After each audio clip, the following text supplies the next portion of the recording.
Aujourd'hui, je vais essayer de passer à la correction du problème 11 points de la session normale 2005 qu'on a déjà corrigé dans deux vidéos précédentes, les exercices 1, 2 et 3, ça veut dire complexe.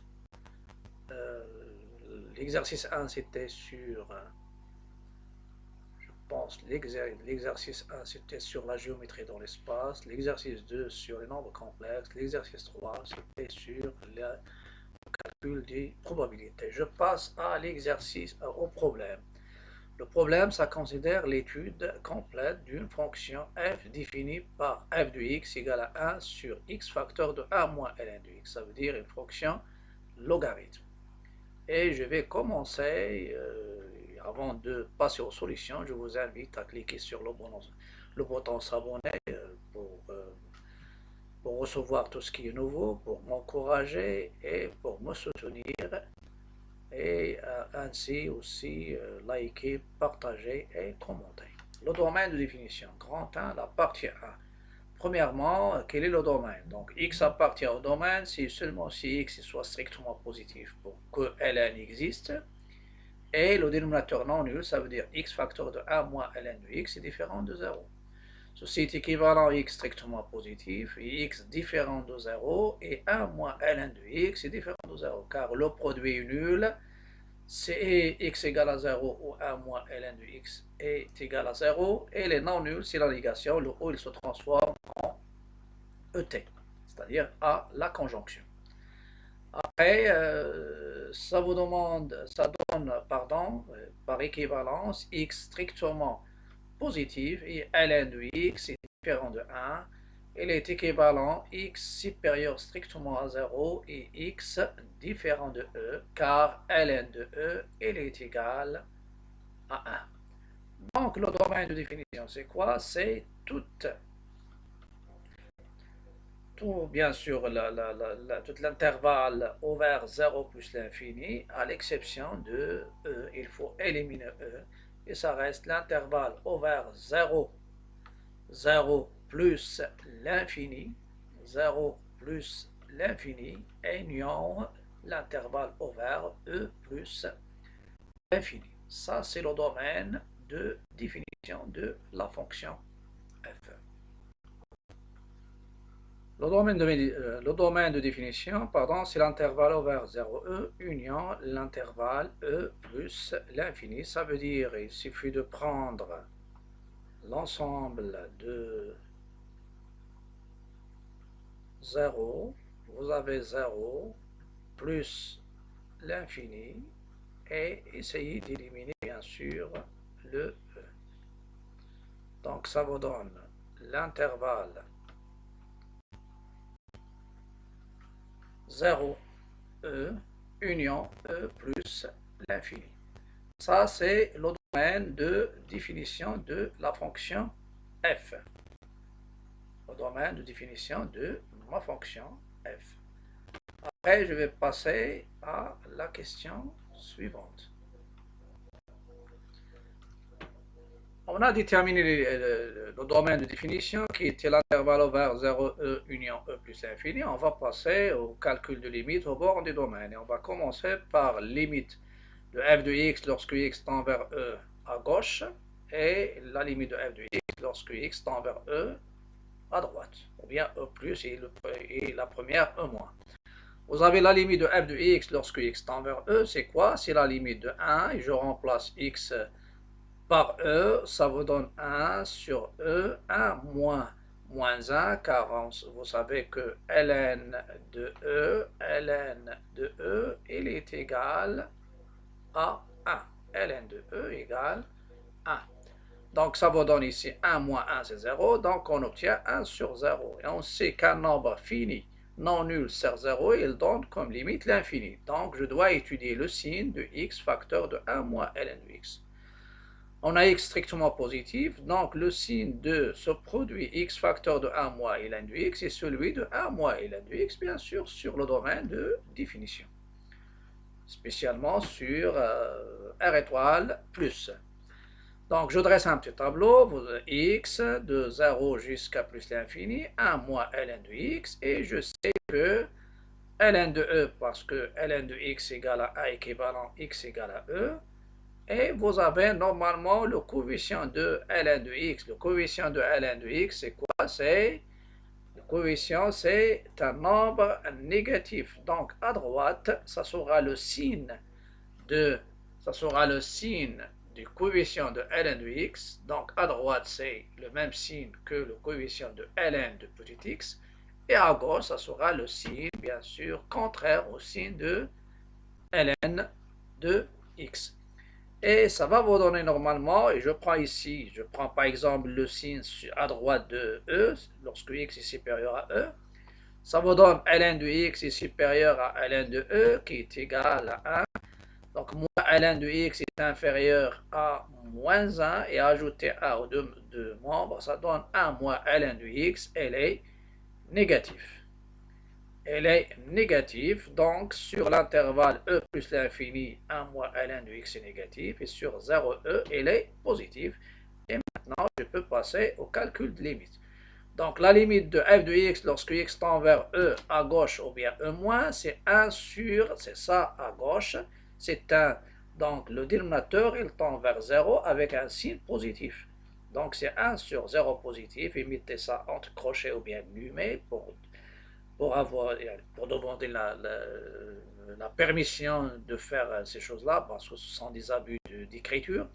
Donc, ça donne plus l'infini, et la limite de f de x lorsque x tend vers e plus ou bien à droite, c'est à droite, ça veut dire lorsque x s'approche de e et x est supérieur à e, alors le dénominateur il s'approche de 0, c'est-à-dire 1 moins ln de x s'approche de 0 avec un signe négatif. C'est pourquoi on écrit un 0 moins, et un nombre positif sur 0 moins, ça donne moins l'infini. Donc, à droite de E, ou bien à gauche de E, ça donne l'infini.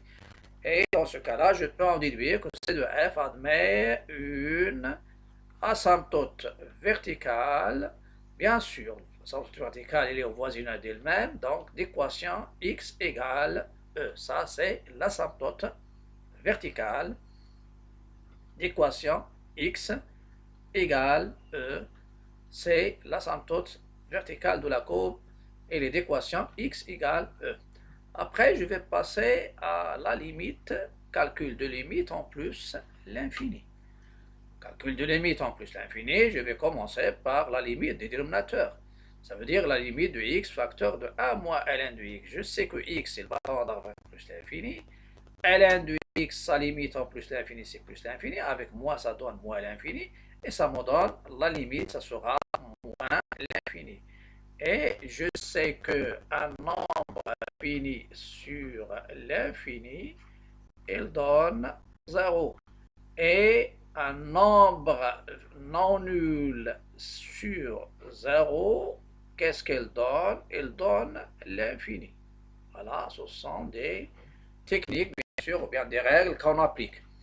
Donc, puisque la limite en plus l'infini, c'est t égale à 0, alors la courbe de f, la courbe c de f, il va admettre quoi? Et c de f, il admet une asymptote horizontale d'équation y égale à 0 au voisinage de plus l'infini. Et je vais passer maintenant à la dernière limite au fond du domaine. C'est la limite à droite de 0, bien 0 plus. La même chose, on a la limite des dénominateurs de x facteur de 1 moins ln de x lorsque x tend vers 0 plus, et je fais la limite directe, ça sera x tend vers 0, moins ln de x, il va tendre vers plus l'infini, et 0 fois l'infini, c'est une forme indéterminée. C'est pourquoi on vous demande, pour calculer la limite à droite de 0 de f, bien sûr en droite de 0, il faut remarquer que x facteur de 1 moins ln de x égale à x moins x ln de x. Donc, d'une manière indirecte, on vous demande de développer pour sortir de cette forme indéterminée. Donc, ça sera la limite égale la limite de x moins x ln de x. Et je sais que la limite de x ln de x lorsque x tend vers 0 plus, c'est un 0 moins. Avec ce moins, ça donne 0 plus.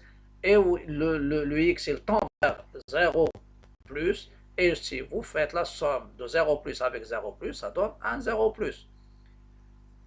La somme des 0 moins, c'est un 0 moins. Mais si vous faites un 0 plus moins plus un 0 moins, normalement, ça ne sera pas une limite, ça ne donne pas le signe de 0.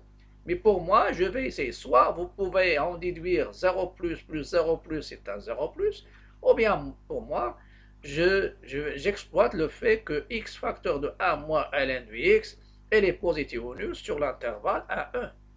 Sur l'intervalle, c'est pas un E, mais c'est l'intervalle, non, l'intervalle 0, sur l'intervalle 0E, sur l'intervalle 0E, sur l'intervalle 0E, puisqu'il est positif, donc le dénominateur, ça sera un 0 positif, et la limite de f de x lorsque x tend vers 0 en étant supérieur à 0, ou bien 1, 0 plus, c'est 1 sur 0 plus, c'est plus l'infini. Et dans ce cas-là, je peux en déduire, puisque la limite en plus l'infini de x lorsque x de f de x lorsque x tend vers 0 plus, c'est plus l'infini, alors ma courbe C de f admet une asymptote verticale d'équation x égale 0. Donc x égale à 0, c'est une asymptote verticale à la courbe de f. Je passe maintenant à la question suivante, ce sont les variations. Les variations, c'est aussi intéressant dans le domaine. On a déjà terminé. Il y a le domaine, il y a les limites au bord du domaine. Donc, il y a 4 limites. On a exploité aussi 3 asymptotes, 2 verticales et une horizontale. Donc, les branches infinies sont déjà étudiées dans la partie précédente. Maintenant, on va passer aux variations. Montrer que f' de x, ln de x, facteur de x carré, facteur de 1 moins ln de x, le tout au carré pour tout x à partir de f. Montrer, petit b, montrer que f est décroissant sur 0, 1 et croissant sur les intervalles 1, e et e plus l'infini. Après, ça vient le tableau de variation. Vous pouvez remarquer ici, il y a 2 questions. Le tableau de variation, c'est le dernier. Donc, pour avoir... Il ne faut pas mélanger, parfois même dans la correction des examens et dans des examens, on trouve, le correcteur, il trouve que ces deux questions sont regroupées dans le tableau de variation. Il y a des élèves, bien sûr, qui dressent le tableau de variation et ils mentionnent la monotonie de la fonction f sur les intervalles. Pour nous, on va essayer de suivre les étapes des questions. Soit x appartenant à l'intervalle 0e union e plus l'infini. f' de x, c'est quoi? C'est 1 sur la dérivée de f, c'est 1 sur x facteur de 1 moins ln de x prime. Et je sais que 1 sur u, la dérivée de l'inverse, c'est moins u prime sur u au carré. Avec u, c'est le dénominateur. Donc c'est moins la dérivée du dénominateur x facteur de 1 moins ln de x sur le carré du dénominateur x facteur de 1 moins ln de x, le tout au carré. Ça vous donne f' de x, c'est moi et je fais des crochets pour appliquer la règle ici, la règle du produit u fois v. U fois v, le tout prime, c'est u prime v plus u prime v, oui, ça c'est u prime v plus u v prime plus u v prime. Donc, il y a un plus ici, plus u v prime. Donc, ça, c'est la dérivée du produit. C'est la dérivée du produit. La dérivée du produit, et je vais essayer de suivre la suite. Donc, ça va me donner, normalement, c'est la dérivée de x fois 1 moins ln de x, plus x fois la dérivée de 1 moins ln de x sur le carré. Et n'oubliez pas que la dérivée de ln de x, c'est quoi? C'est 1 sur x.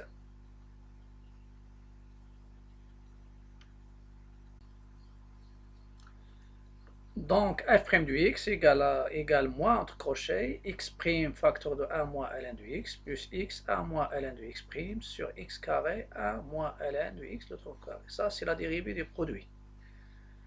Le produit, c'est x facteur de 1 moins ln de x. Après, je vais remplacer la dérivée de x par 1 et la dérivée de ln de x par 1 sur x. Et j'obtiens f' de x égale, entre crochets, moins à l'extérieur, 1 facteur de 1 moins ln de x plus x fois moins 1 sur x sur x carré 1 moins ln de x sur x carré facteur de 1 moins ln de x au carré. Après, je vais développer. Ça va me donner f' de x, c'est moins 1 moins ln de x plus x sur x sur x carré facteur de 1 moins ln de x au carré. Après, j'obtiens f' de x égale à moins 1 plus ln de x plus 1 sur x carré 1 moins ln de x au carré, en se simplifiant moins 1 avec 1, et il reste le résultat qu'on demande. C'est ln de x sur x carré 1 moins ln de x au carré. Petit b, on vous demande quelles sont les variations de f sur les intervalles en question. On apporte tout x de d de f, x carré facteur de 1 moins ln de x, le tout au carré, strictement positif, donc le signe de f' de x est celui de ln de x. Et je sais que ln de x, il s'annule en 1. C'est pourquoi je dresse ce tableau où il y a x, ln de x et f' de x. X, il y a la valeur 0 qui est interdite, il y a le e, c'est le domaine, c'est interdit aussi. Mais j'ajoute le a où la dérive au ln s'annule. Et je sais que ln sans signe sur 0a, c'est négatif. Et à droite de 1, c'est positif. C'est pourquoi j'obtiens dans l'intervalle 1e over 1e, il est positif. Sur l'intervalle over o plus l'infini, c'est positif. Et ça me donne le signe de f' de x, c'est moins, plus, plus. Donc f est décroissante sur l'intervalle over en fermé, il est décroissante sur l'intervalle over en 0 fermé en 1, décroissante, voilà.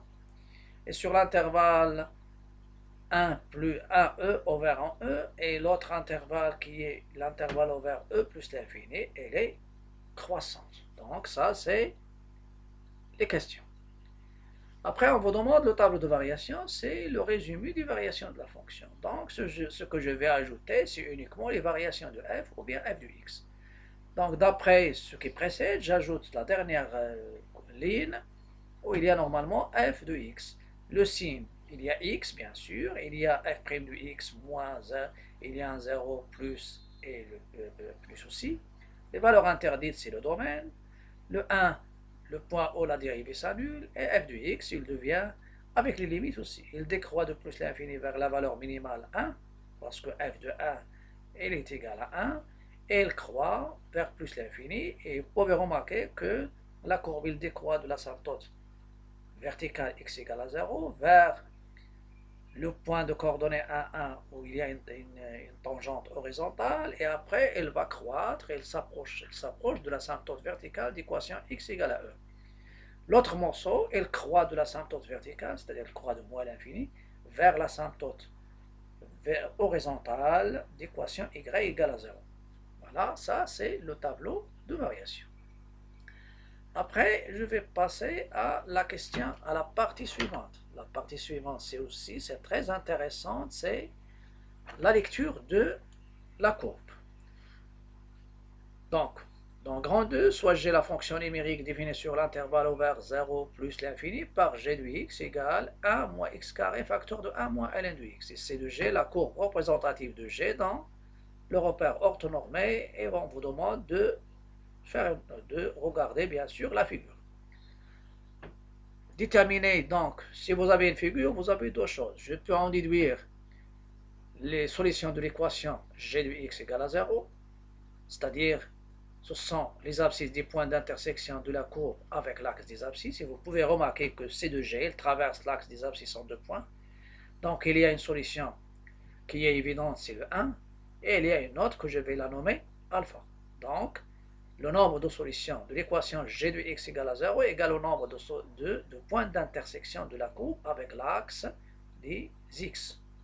Donc, il y a exactement 2. Il y a aussi une autre, vous pouvez faire la lecture le signe de g de x.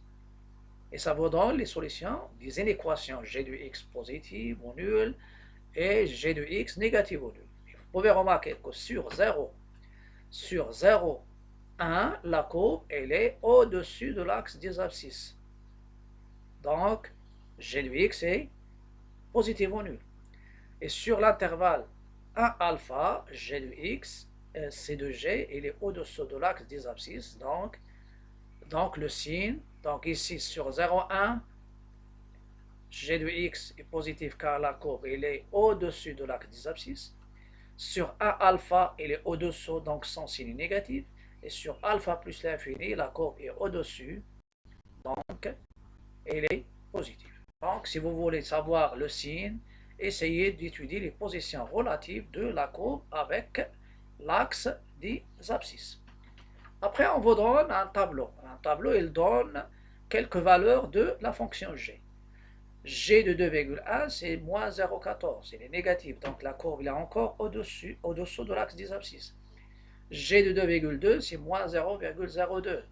Donc négatif, donc la courbe il est encore au-dessous de l'axe des abscisses. Et G de 2,3, c'est 0,12, donc il devient positif. Donc entre ces deux points, il y a un changement de signe de la fonction g. Ça veut dire, entre ces deux points, la courbe elle va traverser l'axe des abscisses et ça va donner un encadrement de alpha. Par la figure, vous pouvez voir que le alpha il est entre 2 et 3. C'est un encadrement large, d'amplitude 1. Mais ils veulent préciser que alpha il est entre 2,2 et 2,3 avec une précision bien sûr qui est égale à 0,1. C'est ce que je vais faire maintenant. Premièrement, petit a, les solutions de l'équation g de x égale à 0 sont les abscisses des points d'intersection de C de G avec l'axe des abscisses. Donc d'après la courbe de G, on remarque que C de G coupe l'axe des abscisses en deux points d'abscisse 1 et alpha sur l'intervalle 0 plus l'infini.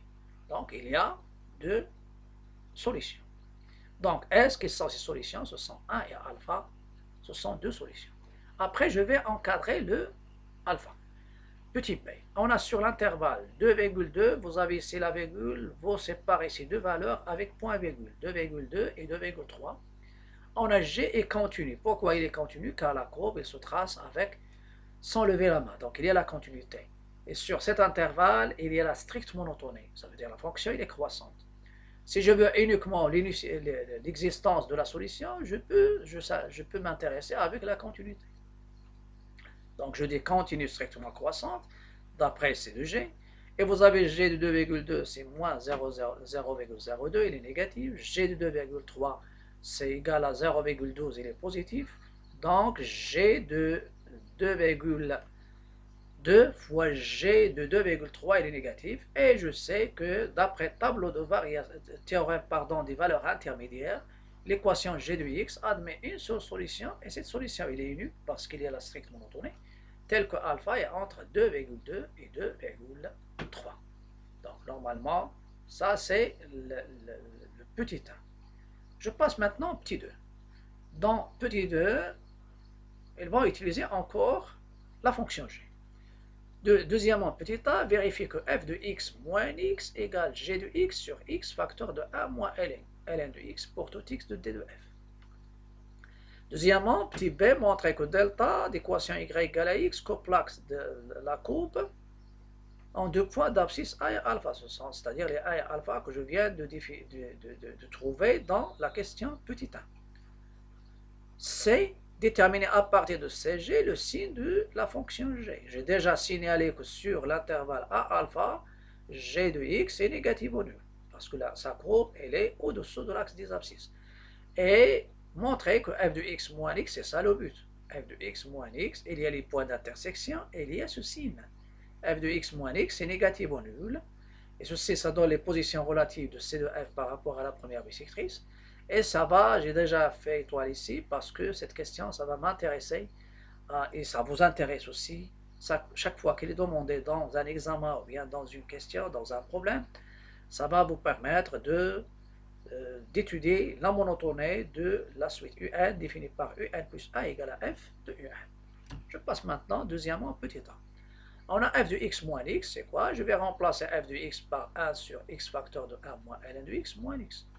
Après, je garde bien sûr ce rapport, et il y a un x facteur de 1 moins ln de x comme dénominateur. Donc, je multiplie x par x facteur de 1 moins ln de x, en haut et en bas. Ça apparaît x carré 1 moins ln de x sur x facteur de 1 moins ln de x. Donc, il y a un dénominateur commun, donc je fais la différence des deux fractions, et je fais, ça donne 1 moins x carré 1 moins ln de x sur x facteur de 1 moins ln de x. x. Et c'est quoi? C'est g de x sur x facteur de 1 moins ln de x.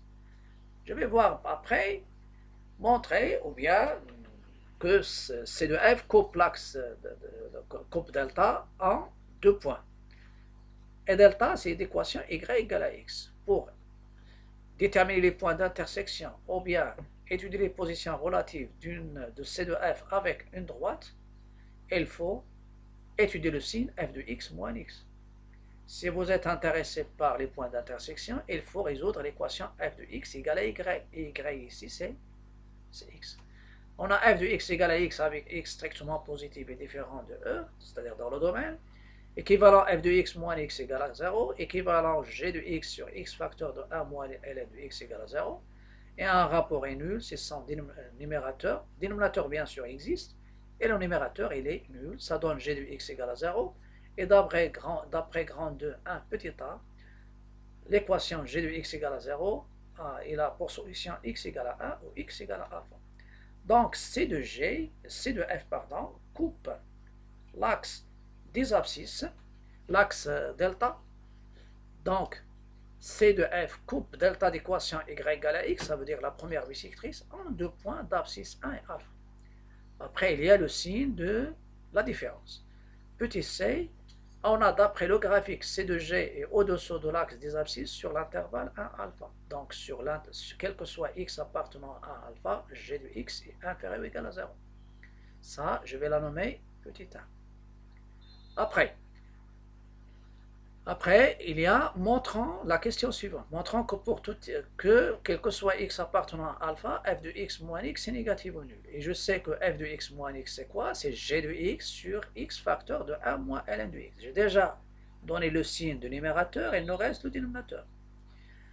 Vous avez x strictement positif, et 1 moins ln de x est positif. Pourquoi? Car x strictement positif inférieur ou égal à alpha. Alpha, c'est 2,2 ou bien 2,2 ou bien 2,3. Et 2,3, il est inférieur à 2,7, qui est E. Donc, ln de x est inférieur à ln de E, qui est égal à 1, et ça vous donne 1 moins ln de x est positif.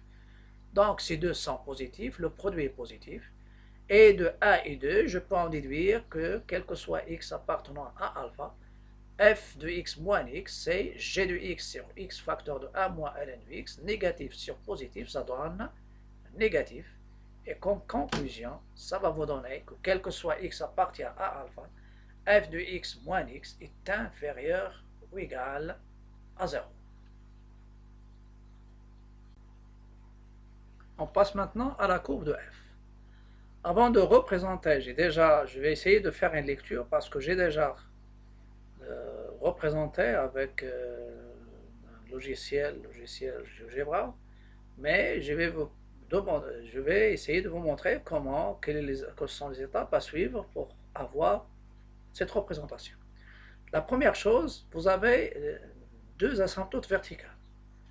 X égale à E, qui est égal à 2,7, que j'ai noté ici, et x égale à 0. Donc, asymptote verticale. Donc, vous tracez deux asymptotes verticales. L'axe des ordonnées, c'est ce qui est en rouge, et je vais vous montrer en bas.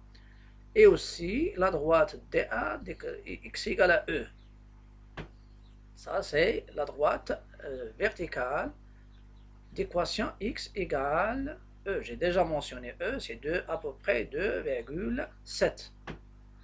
Après, il y a l'asymptote horizontale. Horizontale, il est d'équation y égale à 0. Donc, ce sont des choses pour la démonstration, pour la représentation graphique. Asymptote horizontale d'équation y égale à 0, pardon. C'est l'axe des abscisses. Après, lorsque la dérive s'annule, ça donne une tangente. Vous avez f' de 1 égale à 0, donc la courbe, il admet une tangente horizontale au point de coordonnées 1, 1. Donc, c'est ça, la tangente horizontale. Et après, il faut revenir au tableau de variation. Vous allez trouver entre 0 et E, la courbe, il décroît de plus l'infini et il va s'approcher, normalement il décroît en s'approchant de l'asymptote verticale d'équation x égale 0. il décroît jusqu'à le minimum. C'est le point de coordonnée 1, 1. C'est ça ce que j'ai déjà signalé, noté A. Et après, il va croître. Il y a un point essentiel à savoir, c'est que delta, il coupe l'axe. Delta, il coupe la courbe en deux points. Quels sont ces deux points où il y a l'intersection? Ce sont les points de coordonnées 1 et alpha, d'abscisse 1 et alpha. Il y a ce point-là, d'abscisse 1, c'est le point A, et il y a un autre point d'abscisse alpha, c'est ce point-là, d'abscisse alpha. Je vais le faire bien sûr d'une couleur normalement, ça c'est le point d'abscisse alpha, c'est ça, alpha. Donc vous avez deux points. Et je vais utiliser normalement, et ça, la courbe. Donc elle croît, et elle va traverser normalement delta. Delta ici, c'est le delta d'équation y égale x au point d'abscisse alpha, et il continue à croître. Il va s'approcher en s'approchant de l'asymptote verticale d'équation x égale e. D'équation x égale e. Ça, c'est la première partie de la courbe. Je vais voir la deuxième partie. La deuxième partie de la courbe. La deuxième partie de la courbe. Deuxième partie de la courbe C de f, il croît de moins à l'infini en s'approchant bien sûr de l'asymptote verticale d'équation x égale à e, et elle va croître, elle va s'approcher de l'asymptote horizontale d'équation y égale 0. La courbe de f, c'est quoi? C'est ça, C de f, et bien sûr, ces deux morceaux, ils représentent aussi la courbe de f. Voilà, ça c'est la courbe de f. Il y a deux morceaux.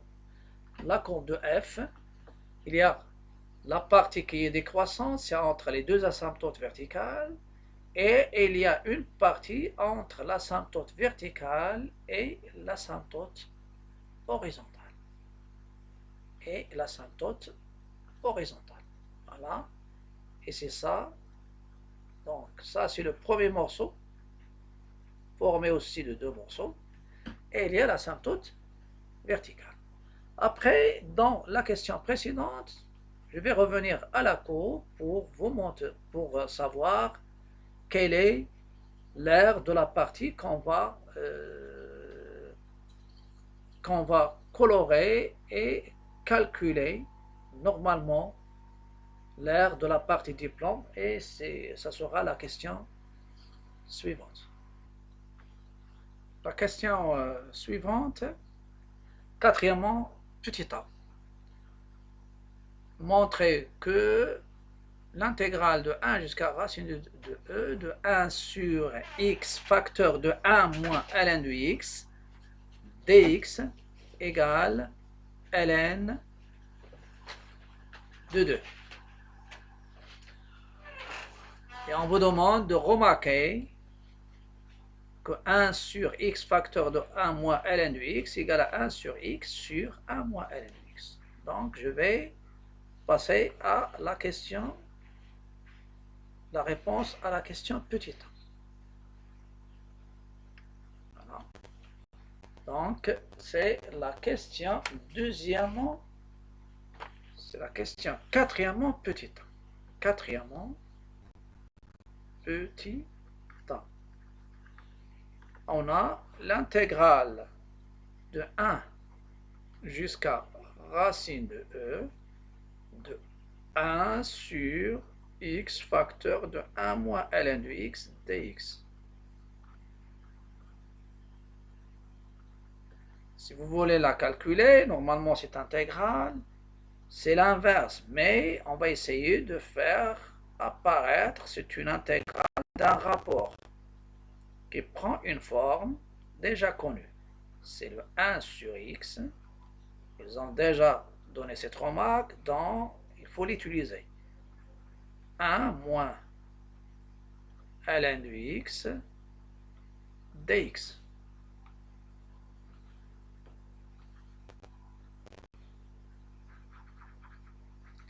Et vous savez que 1 sur x, il représente la dérivée de ln.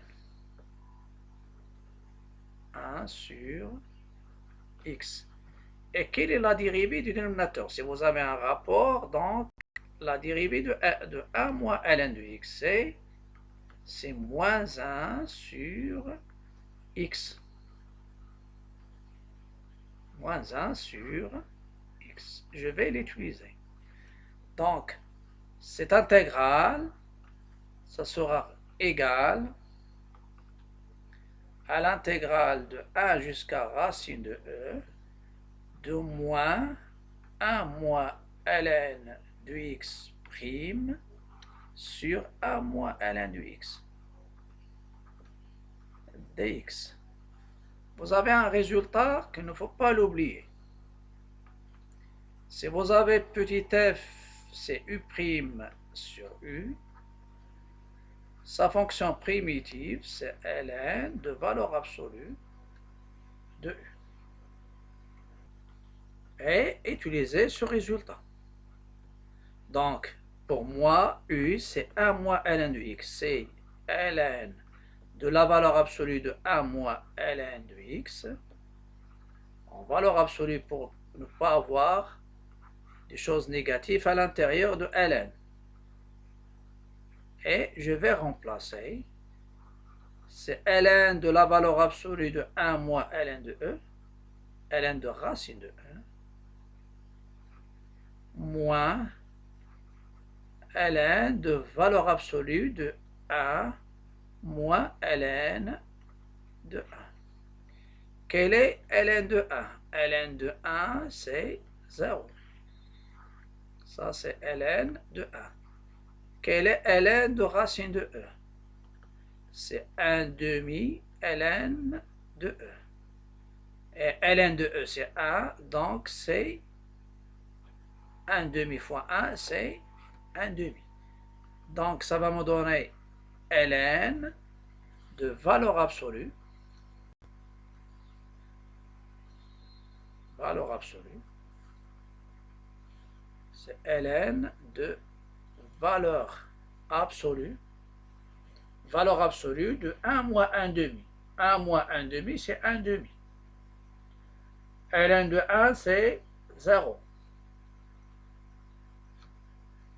Et ça vous donne à nouveau, donc ici c'est la valeur absolue, de 1 moins 1 demi, moins ln de 1. Et ln de 1, c'est 0. Et ça va me donner ici, c'est ln, 1 moins 1 demi, c'est 1 demi, moins 0. Donc, l'intégrale de 1 jusqu'à racine de e, de 1 sur x facteur de 1 moins ln de x dx, égale, celle-ci, c'est moins ln de 2. Donc, elle est égale à... Et il y a un petit problème ici, il y a un moins où j'ai pas fait attention. Il y a ici un moins où j'ai pas fait attention. J'ai rectifié maintenant, donc il y a ce moins-là que je vais l'introduire ici, dans la primitive. C'est ici, c'est moins. Moins, et après ça va donner moins plus. Moins plus. Et après ça apparaît un moins, ln de 1 moins 1 demi, plus ln de 1 qui est nul, ça donne moins ln de 1 demi, c'est 2, donc le résultat final, il est conforme avec ce qui est demandé dans la solution.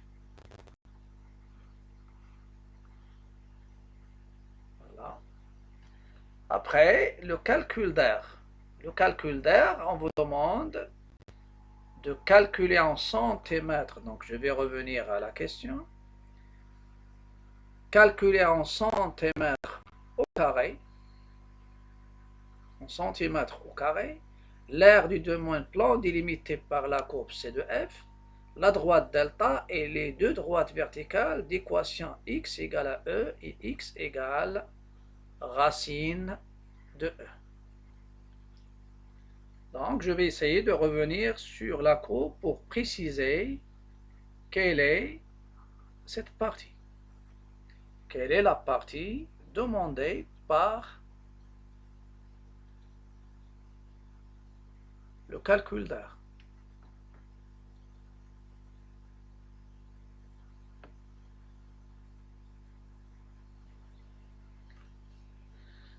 L'aire de la partie du plan délimitée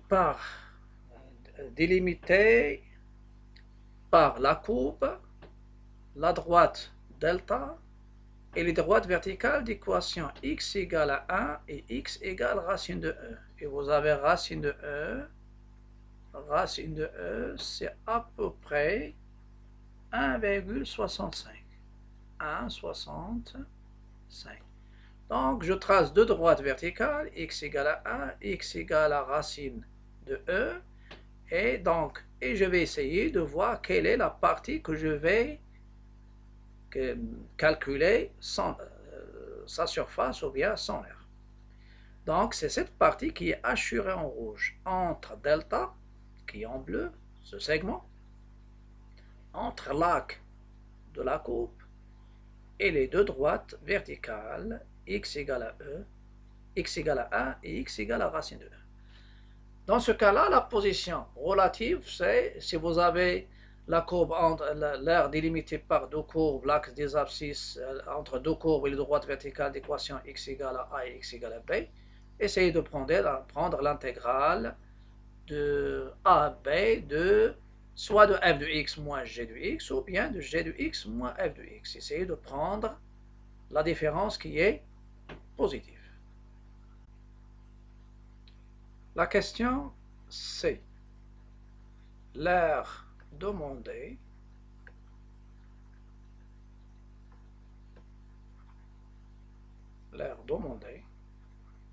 est égale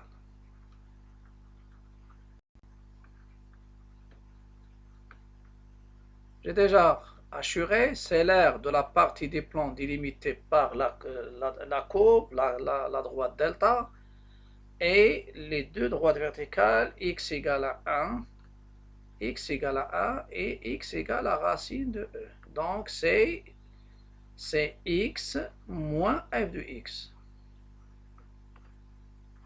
dx fois l'unité de calcul d'air. C'est ça, l'air demandé. Voilà. Et on va essayer de calculer cette intégrale. Donc, puisque j'ai déjà commencé les calculs, c'est-à-dire la question numéro 1, c'est déjà, donc c'est l'intégrale de a jusqu'à racine de E de x dx. Ici, normalement, delta, car delta, il est au-dessus, bien sûr, de C de F. Il faut faire attention, c'est pourquoi j'ai pris x moins l'intégrale de 1 jusqu'à racine de E, racine de E, de 1 jusqu'à racine de E, de f de x dx, fois l'unité de calcul d'air, fois l'unité de calcul d'air, fois UA. Et normalement ici, ça va me donner comme j'ai déjà l'intégrale de 1 jusqu'à racine de E de 1 sur x facteur de 1 moins ln de x, c'est-à-dire de f de x dx, c'est ln de E. Une primitive de x, c'est quoi? C'est 1 demi x au carré. Et UA, et attention, normalement j'ai commis une erreur sur la représentation graphique. J'ai pas respecté l'unité. Parce que l'unité c'est 2 cm et pour moi j'ai pris 1 cm. Donc je vous conseille de représenter avec 2 cm pour avoir une figure assez grande. Donc ça va nous donner, normalement ici c'est entre crochets un demi x au carré, à prendre entre 1 et racine de e, moins, cette intégrale c'est quoi? C'est ln de 2. Et tout ça fois UA qui est égal à 4 cm au carré. Et je vais calculer l'air demandé. Donc c'est 1 demi racine de e au carré moins 1 demi 1 au carré et moins ln de e fois 4 cm au carré. Car vous avez UA, c'est 2 fois 2 cm au carré, donc c'est 4 cm au carré. Ça va me donner, je continue le calcul, donc c'est 1 demi E moins 1 demi moins ln de E fois 4 cm au carré. ln de E c'est combien? Ln de E, elle est égale à 1. Donc ça va me donner l'air, c'est E sur 2 moins 3 sur 2. Moins 3 sur 2. E sur 2 moins 3 sur 2. Attention, ici, vous avez moins ln de 2 que j'ai remplacé par ln de E. Donc c'est moins ln de 2. Même le résultat final, ça sera en ln de 2. Donc normalement ici, c'est moins ln de 2 et moins ln de 2.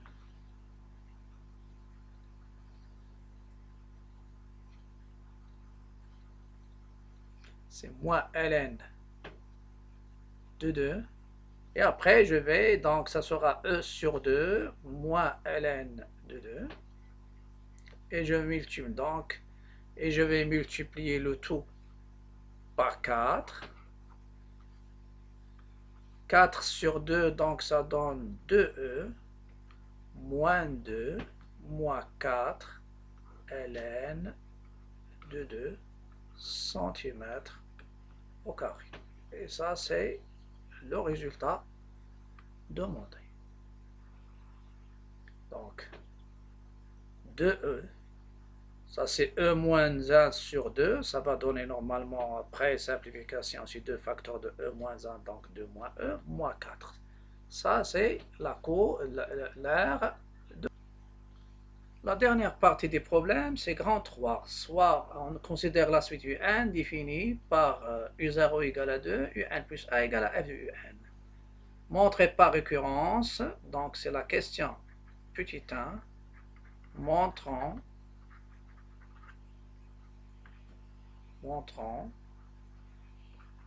par récurrence que pour tout n appartenant à n, UN est compris entre 1 et alpha. Et n'oubliez pas que alpha, c'est à peu près, c'est alpha, pardon, est compris entre 2,2 et 2,3. Alpha supérieur à 2,2 et inférieur à 2,3. Voilà. Vous avez la première chose, c'est l'initialisation. On a U0, elle est égale à 2.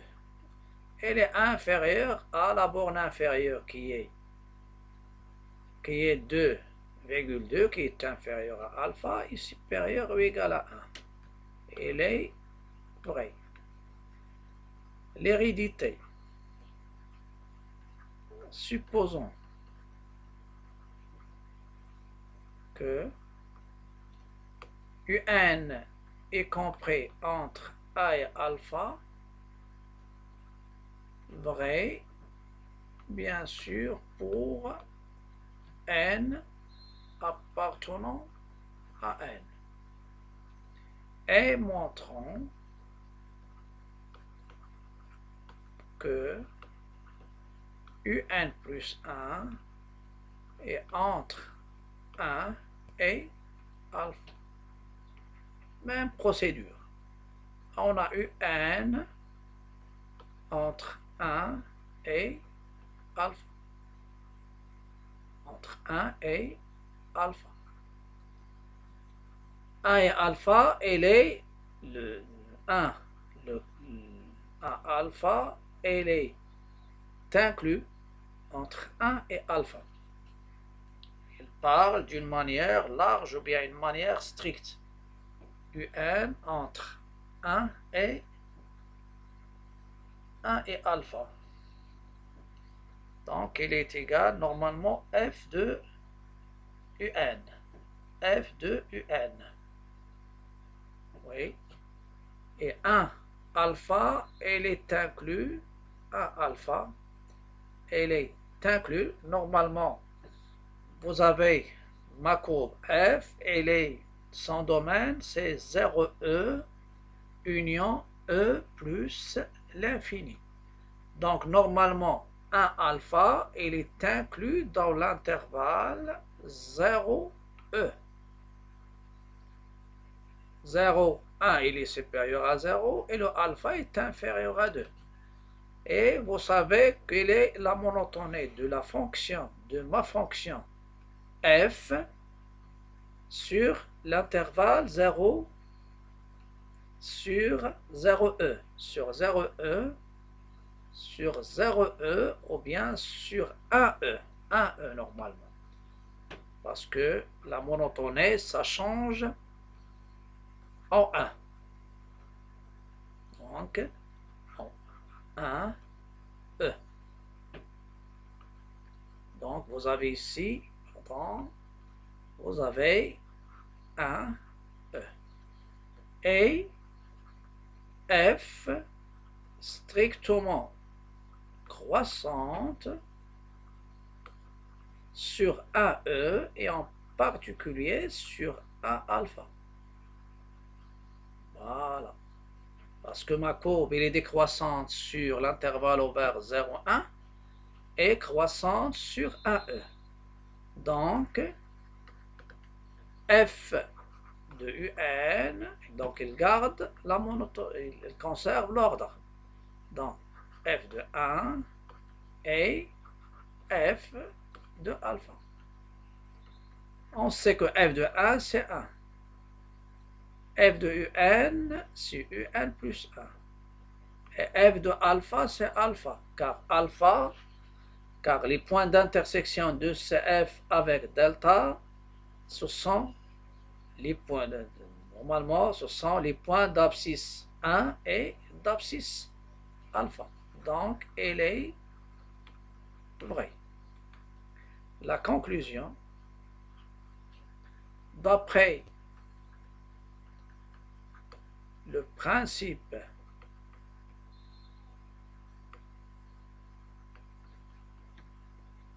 de récurrence, on obtient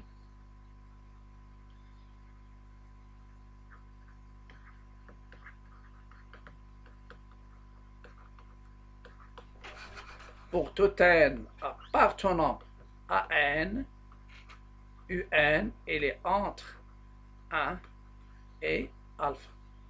Je vais revenir ici. Normalement,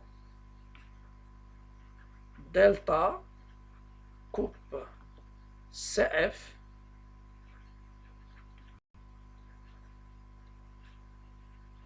au point,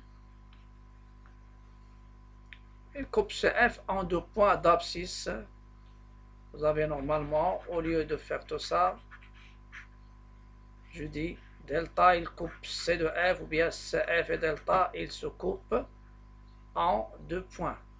Et quels sont ces deux points-là? C'est en deux points d'abscisse 1 et alpha.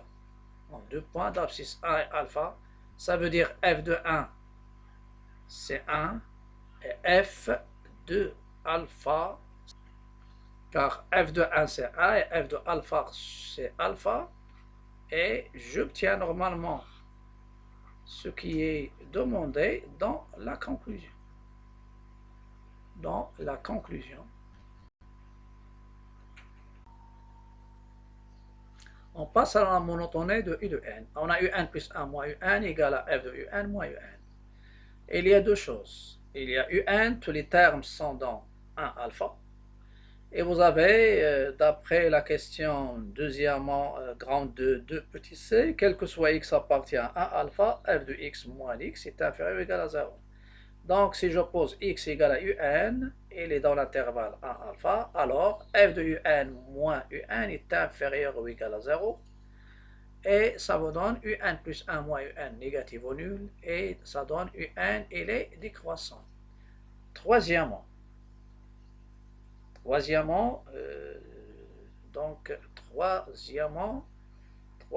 vous demande de montrer que la suite est convergente. UN est décroissante et minorée par 1, donc il est convergente. Décroissante, minorée, donc il est convergente. Calculons la limite de UN. Je vais calculer la limite en se basant sur le théorème de la détermination de limite d'une suite définie par une fonction. On a UN plus A égale à F de UN. Donc ça, je reviens, c'est le calcul de limite. Calculons limite de UN. On a UN plus A égale à F de UN, et U0, C2, il appartient à l'intervalle 1 alpha, que je vais le considérer l'intervalle I, donné par le théorème. Et le théorème, il demande la continuité de F sur l'intervalle I. F est continu sur I car il est dérivable sur A alpha car il est dérivable sur A alpha. Ça, c'est la première condition. Vous avez trois conditions dans ce théorème. Et F est strictement croissant sur A alpha, donc F de I, c'est F de 1 alpha, c'est F de 1, F de alpha, et ça vous donne F de I, c'est 1 alpha, car F de 1, c'est 1, et F de alpha, c'est alpha. Ce sont des points fixes. Donc, F de I égale à I, et je dis que F de I est inclus dans I. Donc, c'est la deuxième condition. La troisième, c'est quoi? UN est convergente. Puisqu'elle est convergente, alors sa limite, et il vérifie ces trois conditions, alors sa limite, elle, est solution de l'équation F de x égale à x, avec x appartient à l'intervalle I qui est égal à 1, c'est l'intervalle fermé 1 alpha. On a f de x égale à x, c'est équivalent à f de x moins x égale 0, et d'après grand 2 petit b, f de x moins x, les points d'intersection de C de f avec la droite delta d'équation égale à x, il y a deux abscisses, il y a 1 et alpha, donc il y a deux solutions, x égale à 1 ou x égale à alpha. Les deux sont dans l'intervalle I. Et pour trancher laquelle je vais utiliser, je vais revenir à la monotonie et majorer ou bien minorer. Et comme UN est décroissante et minorée par 1, alors L, ça sera 1. Et si c'était croissante majorée par alpha, la limite, ça sera alpha. Et ça termine bien sûr cet examen de 2015, session nationale, qui n'était pas compté, mais il y a pas mal de choses à retenir dans cet examen. Et je vous invite à cliquer sur le bouton s'abonner et aussi liker, partager et commenter. Et à la prochaine vidéo sur les préparations Bac Maths.